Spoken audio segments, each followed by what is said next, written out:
Sir, तुम्ही म्हणता की भारत जोडा, परंतु तुमचे सगळे विरोधक असे म्हणतात की भारत तुटलाच नाही, जोडण्याचा कुठं प्रश्न आहे? तर भारत नेमका कुठं तुटलेला आहे असं वाटतं तुम्हाला? हाँ, समझ गए, मराठी समझता हूँ मैं। तो आपने कहा कि अम, भारत जोड़ो की क्या जरूरत अगर भारत टूटा ही नहीं है। देखिए, भारत में पिछले 8 साल से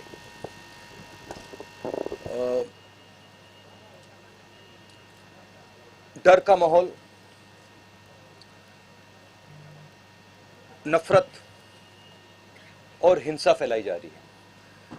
शायद बीजेपी के नेता हिंदुस्तान के किसान से बात नहीं करते हैं, हिंदुस्तान के युवाओं से बात नहीं करते हैं, क्योंकि अगर वो उनसे बात करते तो उनको पता लगता कि हिंदुस्तान के किसान को, हिंदुस्तान के युवा को सामने का रास्ता नहीं दिख रहा है। बेरोजगारी फैल रही है, महंगाई फैल रही है, किसान को सही दाम नहीं मिलता है। ठीक है, तो इस माहौल के खिलाफ खड़े होने के लिए हमने भारत जोड़ो यात्रा शुरू की है और ये कन्याकुमारी से श्रीनगर तक जाएगी। और अगर लोगों को नहीं लगता कि इस यात्रा की जरूरत है तो फिर लाखों लोग बाहर नहीं निकलते। Thank you. राजेश चरापे साकल।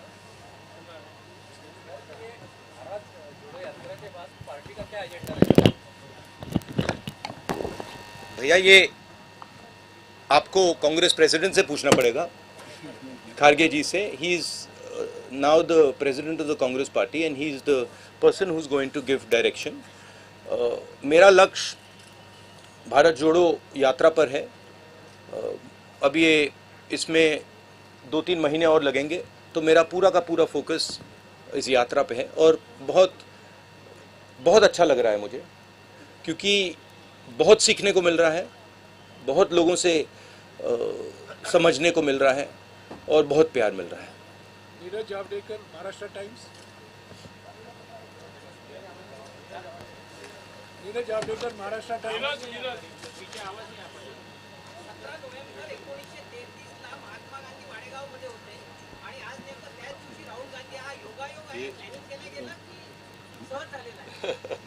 फिर से बोलिए जरा, ट्राई करता हूँ। नहीं नहीं, मराठी में।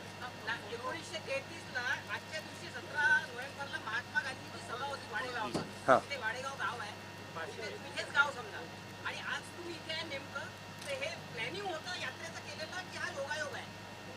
नहीं, ट्रांसलेट कीजिए कि ये जब यहाँ आए, गांधी जी भी आए थे, हम भी आए, क्या प्लान करके आए हैं या ऐसे ही हुआ है? नहीं, कोई प्लानिंग। 1933 में इसी दिन महात्मा गांधी यहाँ थे, तो ये अच्छा पॉजिटिव है ये।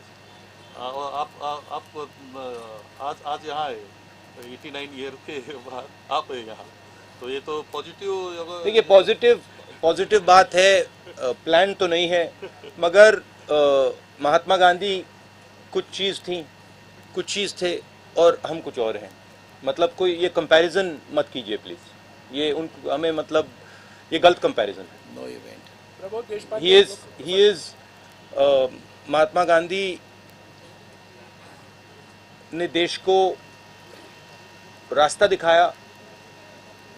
महात्मा गांधी ने अपनी पूरी जिंदगी देश के लिए लड़ने में लगा दी, तो कोई कंपैरिजन नहीं। प्रबोध देशपांडे, लोकमत समाचार। लोकसत्ता सॉरी। नमस्कार राहुलजी.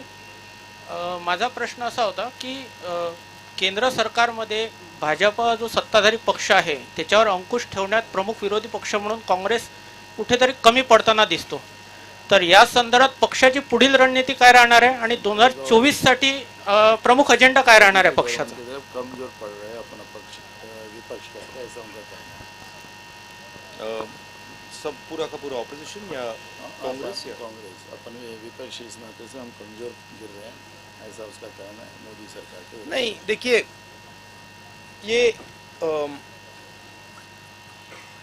ये जो लड़ाई है इसको सबसे पहले ठीक तरीके से समझना है। आमतौर से क्या होता है, लोकतंत्र में एक पॉलिटिकल पार्टी दूसरी पॉलिटिकल पार्टी से लड़ती है और जो युद्ध का मैदान होता है उसको जो देश के इंस्टीट्यूशंस होते हैं वो उस यूथ के मैदान में फेयरनेस क्रिएट करते हैं। आज क्या है कि ये एक राजनीतिक पार्टी और दूसरी राजनीतिक पार्टी के बीच में लड़ाई नहीं है, और मैं सिर्फ कांग्रेस की बात नहीं कर रहा हूं। एक तरफ हिंदुस्तान के सारे इंस्टीट्यूशंस खड़े हैं, बोलना नहीं चाहिए मगर विपक्ष का प्रेस पे तो कंट्रोल नहीं है, हैगा? प्रेस पे तो कंट्रोल नहीं है ना, तो बीजेपी का प्रेस पे कंट्रोल है, इंस्टीट्यूशनल स्ट्रक्चर पे कंट्रोल है, जुडिशरी पे प्रेशर डालते हैं। तो ये परसेप्शन सच परसेप्शन नहीं है, ये परसेप्शन सुपरफिशियल ऊपर का परसेप्शन है। मगर अगर आप नीचे जाएं और जनता से पूछें तो आपको बहुत एकदम दिख जाता है कि जनता क्या कह रही है और ऊपर परसेप्शन क्या बन रहा है, उसमें फर्क है। संजय खांडेकर, पुण्यनगरी.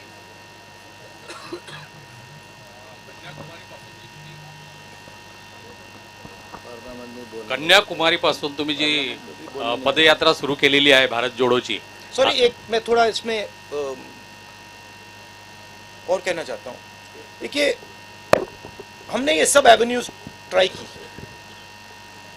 प्रेस की एवेन्यू ट्राई की, हमने पार्लियामेंट में अपनी बात रखने की कोशिश की। सिर्फ मैंने नहीं, सिर्फ कांग्रेस पार्टी ने नहीं, विपक्ष की सब पार्टियों ने। ठीक है, जब हम वहाँ कुछ बोलने की कोशिश करते हैं, चाहे वो नोटबंदी की बात हो, चाहे वो जीएसटी की बात हो, चाहे वो चाइना की बात हो, वो माइक ऑफ हो जाता है। तो यात्रा हमने इसलिए चालू की है कि हमारा और विपक्ष को कोई और रास्ता ही नहीं बचा है। राहुलजी, कन्याकुमारीपासून तर आता मध्य महाराष्ट्रापर्यंत तुमची भारत जोडो यात्रा सुरू आहे. या दरम्यान सर्वात मोठी समस्या देशात काय आढळली तुम्हाला तुमच्या पाहणीत? सबसे बड़े प्रॉब्लम क्या इस देश में अभी तुमको जो भी प्रॉब्लम्स आए वो क्या, सबसे बड़ा प्रॉब्लम क्या है? सबसे बड़े मुझे दो प्रॉब्लम्स दिख रहे हैं। एक प्रॉब्लम है कि युवा को यह भरोसा नहीं है कि उसे रोजगार मिल सकता है, चाहे वो कुछ भी पढ़ ले, किसी भी यूनिवर्सिटी में चला जाए, सर्टिफिकेट मिल जाए, मगर वो आपको गारंटी करके ये नहीं कह सकता कि अगर मैंने इंजीनियरिंग की ट्रेनिंग की है तो मैं इंजीनियर बनूंगा या मजदूरी करूंगा। और ये यूनिवर्सल है, मतलब मुझे जो पढ़ाई कर रहे हैं उनमें से एक युवा नहीं मिला जिसने कहा हाँ मुझे मुझ में कॉन्फिडेंस है कि मुझे रोजगार मिल जाएगा। तो ये पहला बड़ा मुद्दा है। उसको अगर आप थोड़ी गहराई से देखें तो उस युवा के माता पिता ने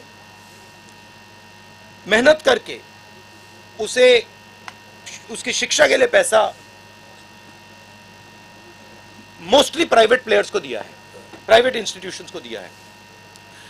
एक तरफ वो दिन भर काम करते हैं, दूसरी तरफ महंगाई बढ़ती जा रही है, और तीसरी साइड जो उनका भविष्य है, उनका जो बेटा हो या उनकी बेटी हो, उसका रास्ता बंद है। तो पहला प्रॉब्लम ये है। दूसरा प्रॉब्लम किसानों का प्रॉब्लम है। जो देश को भोजन देता है, जो प्रोडक्टिव एलिमेंट है हिंदुस्तान, उसको कोई सपोर्ट नहीं, उसको कोई मदद नहीं है, उसको सही दाम नहीं मिलता। वो बीमा भरता है, उसको जब आंधी आती है, तूफान आता है, उसको मतलब पैसा नहीं मिलता, कर्जा माफ उसका कभी नहीं होता। तो ये दो बड़े मुद्दे, बड़े प्रॉब्लम्स दिख रहे हैं। और तीसरा जो है जुड़ा हुआ है कि सब लोग ये कहते हैं कि अगर शिक्षा में हमें पैसा देना पड़ रहा है, अस्पतालों के लिए हमें पैसा देना पड़ रहा है, मतलब सरकारी अस्पताल नहीं बचे, सरकारी स्कूल्स कॉलेजेस नहीं बचे। महाराष्ट्र में तो स्कूलों को बंद किया जा रहा है, 20 बच्चों से अगर कम है तो उनको बंद ही करा जा रहा है। तो वो कह रहे हैं कि भैया अगर ये पैसा हम यहाँ डाल रहे हैं, ये जा कहाँ रहा है, किसके हाथ जा रहा है? तो वो इनइक्वालिटी की बात है और सबको मालूम है। मैं किसानों से पूछता हूँ, भैया एक बात बताओ, ये आपका सिलेंडर, गैस सिलेंडर महंगा हुआ, पेट्रोल का दाम बढ़ा, आपके जेब में से पैसा जा रहा है, ये जा कहाँ रहा है? इमीडिएटली आंसर मिलता है, सब जानते हैं। Mega कोचिक Z24.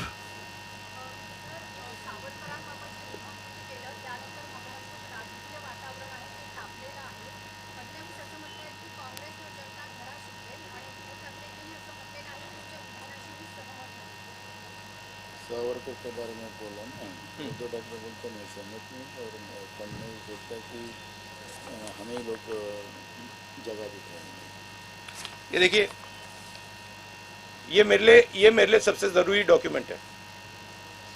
ये देखा आपने, दिख रहा है आपको? और इसमें आप देख लीजिए, ये सावरकर जी की चिट्ठी है जिसमें उन्होंने अंग्रेजों को लिखा है। और मैं पूरी चिट्ठी आपको पढ़नी होगी, देख लीजिए, मैंने हाईलाइट भी कर रखी है, मगर मैं सिर्फ आखिरी लाइन पढ़ना चाहता हूं। अंग्रेजी में लिखी है तो मैं अंग्रेजी में बोल देता हूं। I beg to remain sir your most obedient servant V.D. Savarkar. Hindi में ट्रांसलेशन कर देता हूं, सर मैं आपका नौकर रहना चाहता हूं। ये मैंने नहीं लिखा, ये सावरकर जी ने लिखा है। तो इसको आप पढ़ लीजिए, देख लीजिए। अगर फडणवीस जी देखना चाहते हैं इसको, वो भी देख लें। तो मैं तो इसमें बहुत क्लियर हूं, सावरकर जी ने अंग्रेजों की मदद की थी। रश्मि पुराणिक, साम टीवी.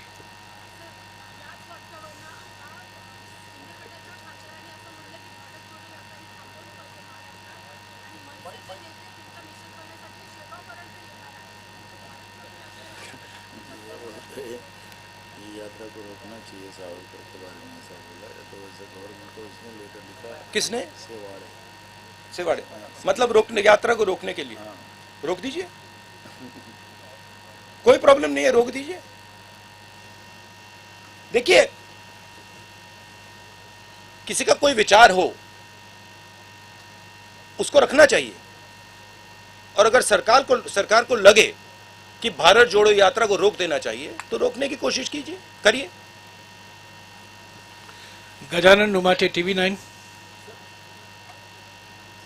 आपकी रैली देखिए तो उसमें घोषणाएं चलती है कि 2024 में प्रतिपक्ष का प्राइम मिनिस्टर पद का चेहरा राहुल गांधी है। क्या आप भी यही सोच रहे हैं कि 2024 में आप as prime minister candidate approach करेंगे? मैं ये आप डिस्ट्रैक्ट करने का बहुत अच्छा तरीका है। हमारा काम भारत जोड़ो यात्रा का काम है, हमें भारत को जोड़ना है। ये इस सवाल के बारे में हम सोच ही नहीं रहे। हम सिर्फ हम कन्याकुमारी से शुरू किए हैं, हम श्रीनगर तक जाएंगे और वहां पर हम तिरंगे को लहराएंगे। ये हम कर रहे हैं, ये हमारी तपस्या है, और हम और कुछ चीज के बारे में नहीं सोच रहे। मुस्तान मिर्जा, आज तक. मेरा सवाल यह है कि हिमाचल प्रदेश में जब इलेक्शन हुए तो आपने 40 रैलीज की थी, और पिछली बार गुजरात में भी बहुत बड़ा कैंपेन आपने किया था, पर इस बार आपके इक्का दुक्का सिर्फ रैलीज है गुजरात में, तो ऐसा क्यों? क्योंकि जैसे मैंने अभी बोला, हमने सितंबर में भारत जोड़ो यात्रा शुरू की। हम इस यात्रा को श्रीनगर तक ले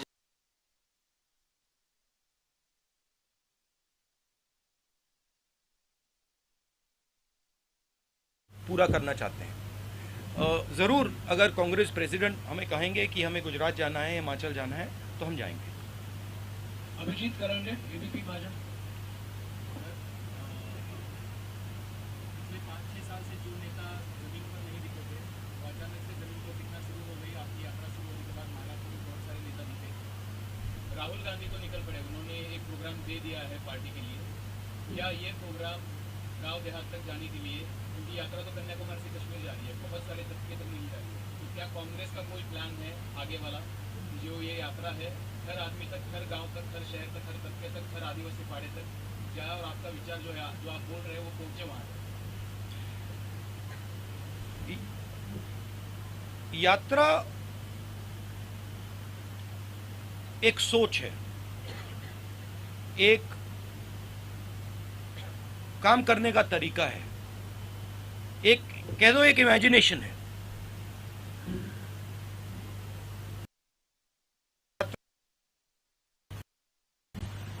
तो मुझे और हम सबको लगा था कि जो बीजेपी की अप्रोच है,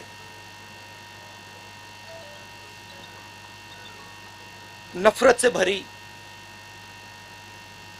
डरी हुई, हिंसा फैलाने वाली अप्रोच, उन्होंने हिंदुस्तान को एक इमेजिनेशन दिया है कि देखो ये रास्ता है, देश में नफरत फैलाओ, लोगों को डराओ,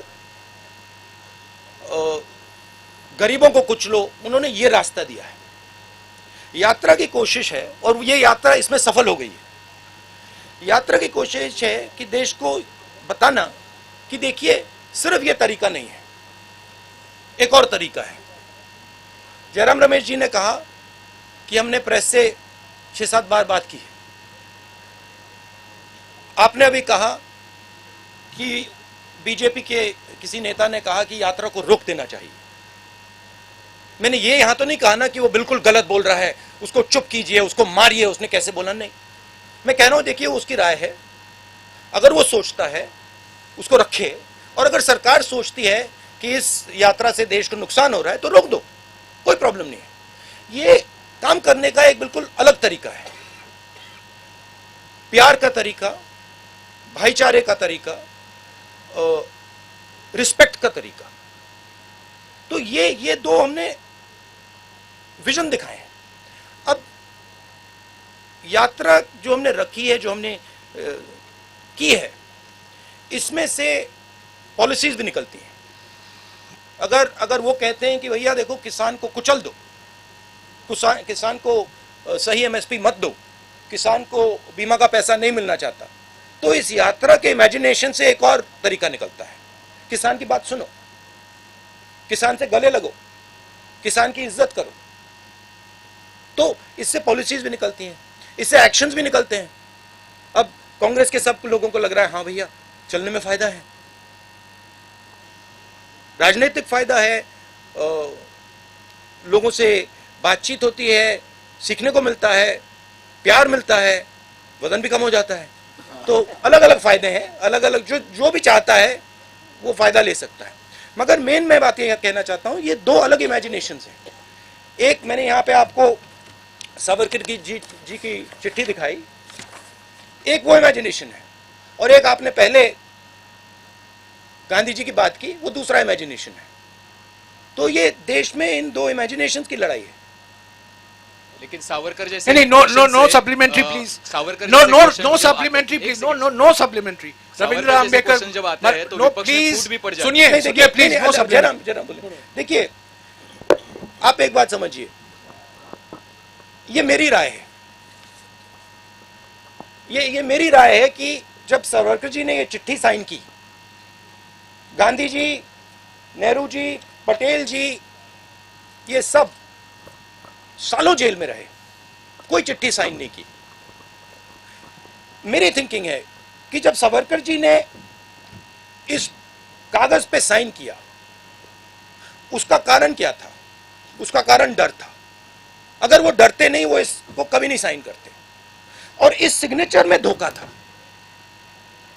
जब उन्होंने ये साइन किया, वो हिंदुस्तान के जो सब नेता थे, महात्मा गांधी, सरदार पटेल, उन सबको उन्होंने धोखा किया, और उन्होंने उनको कहा कि देखो तुम गलत कर रहे हो, तुम्हें भी साइन कर देना चाहिए। तो ये दो विचारधाराएं हैं। हमारी पार्टी में हम डिस्कशन करने के लिए तैयार हैं।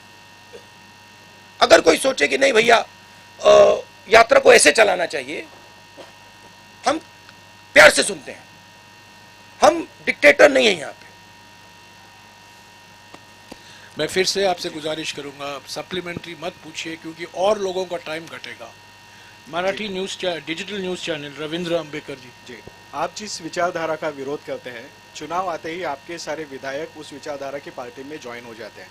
क्या आपकी इस भारत जोड़ो से इस समस्या का हल निकलेगा? और दूसरा है, भारत जोड़ो में क्या नया एक सवाल रविंद्र प्लीज, एक सवाल आपने पूछ लिया, नया यूपीए उसका जवाब देने दीजिए। एक सवाल अभी मेरे साथ एक शिवसेना के एमएलए चल रहे थे, वो कह रहे थे 50 करोड़ रुपए उनको ऑफर किया था, वो नहीं गए, बहुत सारे और गए। तो देखिए एक प्रकार से ऑपोजिशन की सफाई भी हो रही है। जो भी करप्ट लोग हैं, जो 10 करोड़ के लिए, 15 करोड़ के लिए, 50 करोड़ के लिए बिक जाते हैं, वो बीजेपी जा रहे हैं।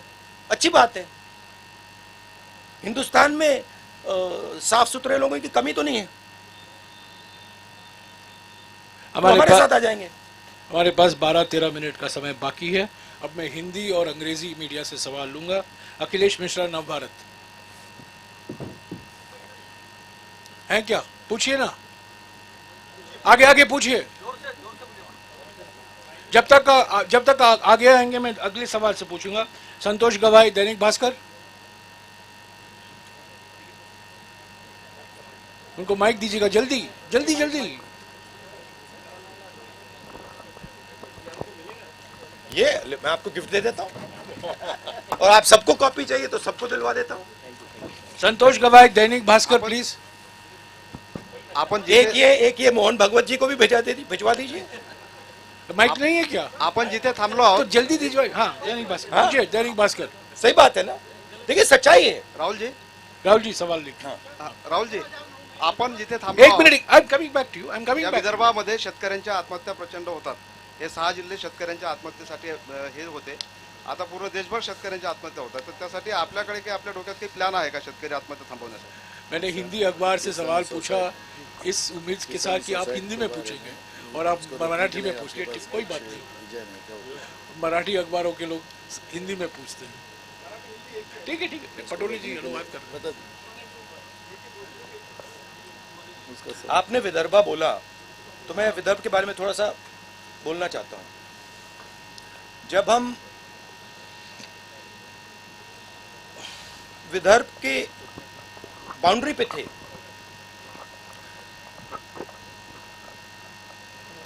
तो हमारे लोगों ने कहा कि हमें वहां पे अंदर आने से पहले वहां पे आपका एक गीत सुनना है। आप थे वहां पे? नहीं, आप नहीं थे वहां पे। गीत सुनना है। तो मैं वहां पे गीत सुन रहा था और मेरे दिमाग में सवाल था उस टाइम जब वो गीत गा रहे थे। मुझे गीत बहुत अच्छा लगा, और जब वो गा रहे थे मेरे दिमाग में सवाल था कि महात्मा गांधी जी जो थे वो वर्धा क्यों गए? मेरे माइंड में क्वेश्चन था, कितनी जगह है हिंदुस्तान में, कितने स्टेट्स हैं, वो यहाँ क्यों आए? तो मेरे दिमाग में ये सवाल था और मैं सोच रहा था। और फिर गीत के बाद वहां पे एक बड़ा सा आपने गेट लगा रखा था, और गेट के जैसे मैं अंदर गया 10 मिनट नहीं हुए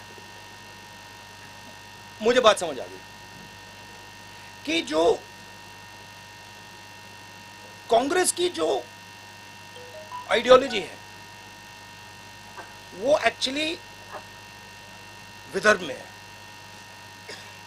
और जो नेचुरल कांग्रेसी होता है वो सब विदर्भ में बैठे हुए हैं। अब आपने बोला विदर्भ के किसानों की बात की। विदर्भ में ज्यादा मुश्किल है, मगर ये जो आपने मुद्दा उठाया है ये सिर्फ विदर्भ का मुद्दा नहीं है, ये पूरे हिंदुस्तान का मुद्दा है। विदर्भ में पानी की समस्या है, उसके बारे में कुछ किया जा सकता है, मगर जो हमारे प्रोड्यूसर्स हैं जो खेती करते हैं उनको प्रोटेक्शन देने की जरूरत है, उनको उनकी रक्षा करने की जरूरत है। जैसे कोई परिवार में कोई जो ब्रेड अर्नर होता है वो जरूरी होता है, उसकी प्रोटेक्शन करने की जरूरत होती है। वैसे ही हमारा जो किसान है वो देश को भोजन देता है। आजकल हमारी मेंटालिटी, सरकार की मेंटालिटी कि भैया हाँ देखो ये खेती कर रहा है उसको छोड़ दो, करने दो, सही रेट मिले ना मिले छोड़ दो, कर्ज माफी की जरूरत है नहीं छोड़ो। ये एटीट्यूड बदलना पड़ेगा, उसको सेंटर में लाना पड़ेगा, कहना पड़ेगा कि नहीं ये सबसे जरूरी चीज है। और ये देश को भोजन देते हैं, ये 24 घंटा काम करते हैं, और सरकार और देश का फर्ज बनता है कि वो इनकी रक्षा करे। अब रक्षा कैसे होगी? रक्षा उसको सही दाम देने से। हम न्याय योजना लाए थे, समझा दूं या आप जानते हो उसके बारे में? हर महीने हिंदुस्तान के सबसे गरीब लोगों को डायरेक्ट बैंक अकाउंट में पैसा, 72,000 रुपए साल के हर फैमिली को। तो उससे गरीब किसान के नीचे एक फ्लोर, फर्श बन जाएगा, उसके नीचे वो गिर ही नहीं पाएगा। तो नीचे आपने उसको मिनिमम पैसा दे दिया, कम से कम पैसा, और साइड से आपने उसकी रक्षा की। आपने उसको जब उसको कर्जे की जरूरत, जब उसके कर्जा ज्यादा हो जाए, आप सेंसिटिविटी से सुनो, आप उसकी बात समझो। जब उस पर प्रेशर आता है, आप उस प्रेशर को रिलीज करो। तो ये सब काम बहुत आसानी से किया जा सकता है। हमने यूपीए की सरकार में ये काम किया था। और आप विदर्भ के किसान से पूछो, जब विदर्भ को दर्द हो रहा था, यूपीए ने एकदम यहाँ पे पैकेज दिया था। अखिलेश मिश्रा, नवभारत। राहुल जी, उत्तर प्रदेश में पार्टी आपकी बहुत कमजोर होती जा रही है, आपकी यात्रा उधर से क्यों नहीं जा रही है?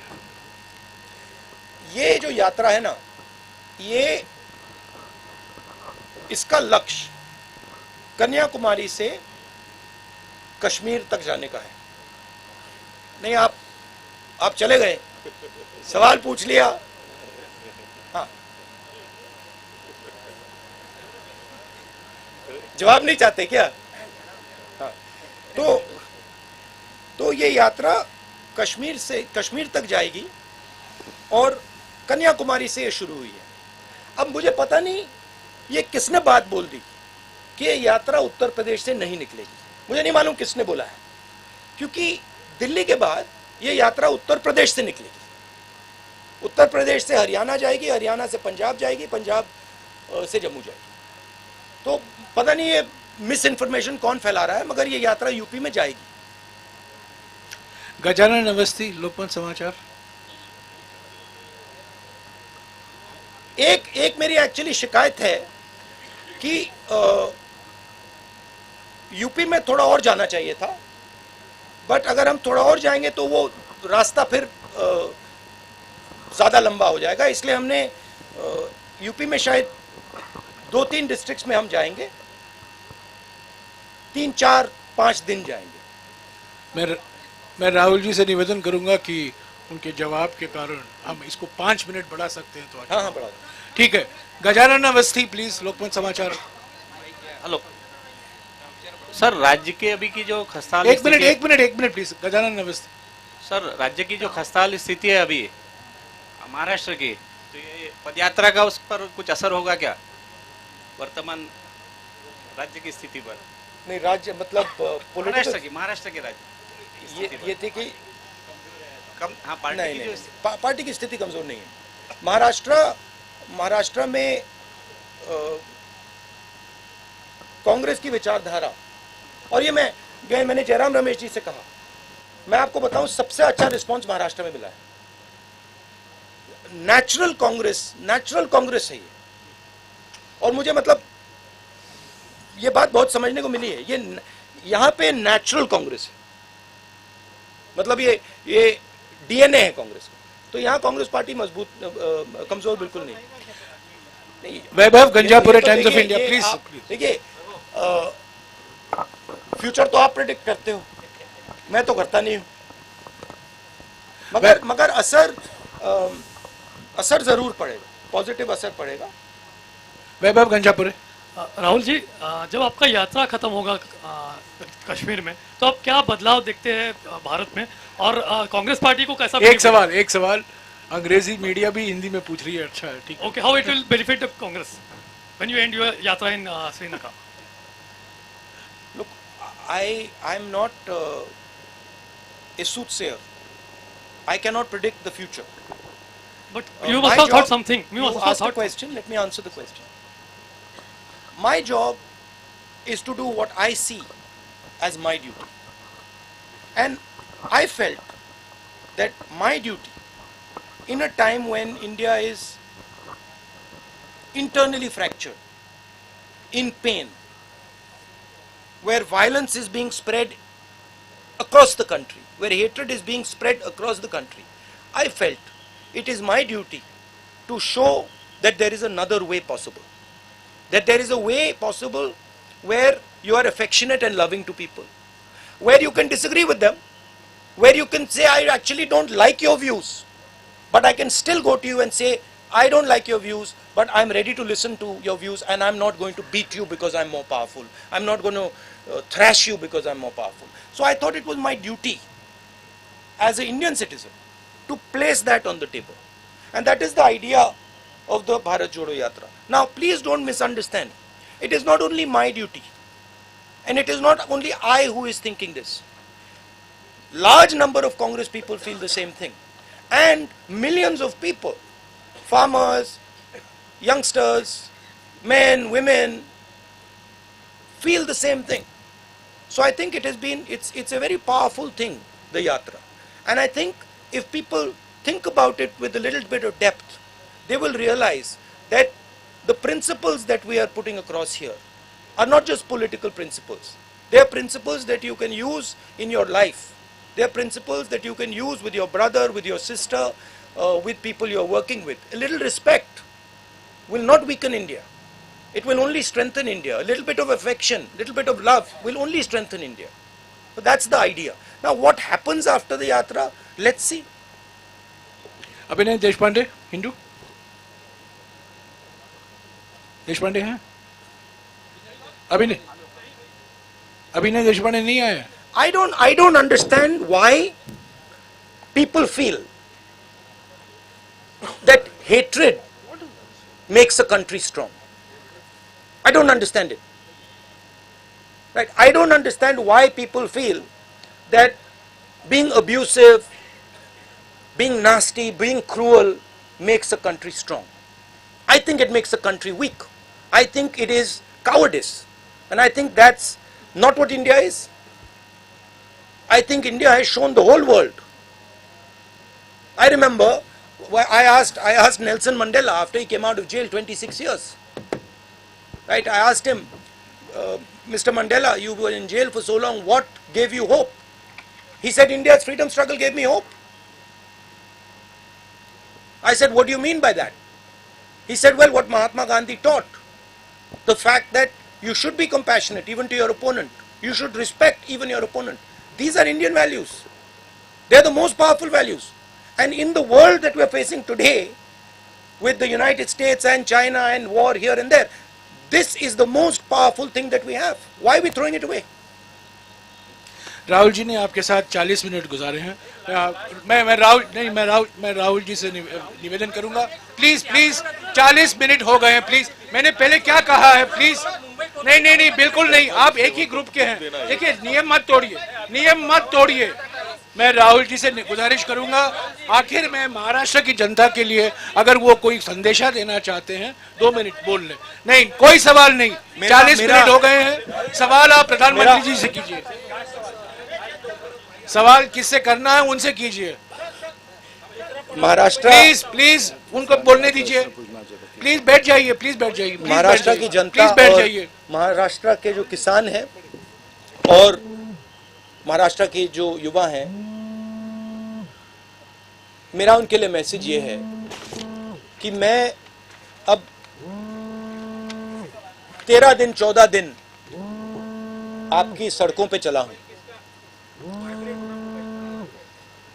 मैं 13-14 दिन आपकी सड़कों पे चला हूं और दो दिन में 3 दिन में हमारा यहां से ट्रांजिशन हो जाएगा, हम मध्य प्रदेश जाएंगे। इन सड़कों पे मैंने आपसे खुल के बातचीत की है, लाखों लोगों से मिला हूं, युवाओं ने अपने सपने मेरे सामने रखे, किसानों ने अपना दर्द मेरे सामने रखा और आपने सबने मुझे बहुत बड़ा तोहफा गिफ्ट दिया है। आपने मुझे इन सड़कों पे सिखाया है, शिवाजी महाराज के बारे में, ज्योतिबाई फूले जी के बारे में, अंबेडकर जी के बारे में आपने सिखाया है। मैं आपको ये बता सकता हूं कि महाराष्ट्र के सड़कों पर चलने से पहले और 14-15 दिन बाद जो मेरी राजनीतिक समझ थी महाराष्ट्र के बारे में, किसानों के बारे में, वो आपने बदल दी है। तो मैं आपका दिल से धन्यवाद करना चाहता हूं और मैं इस सफर को अपनी पूरी जिंदगी नहीं भूलूंगा। और आपका जो प्यार है, मुझे खत्म करने दीजिए, मुझे खत्म करने दीजिए। ये don't disturb brother don't disturb.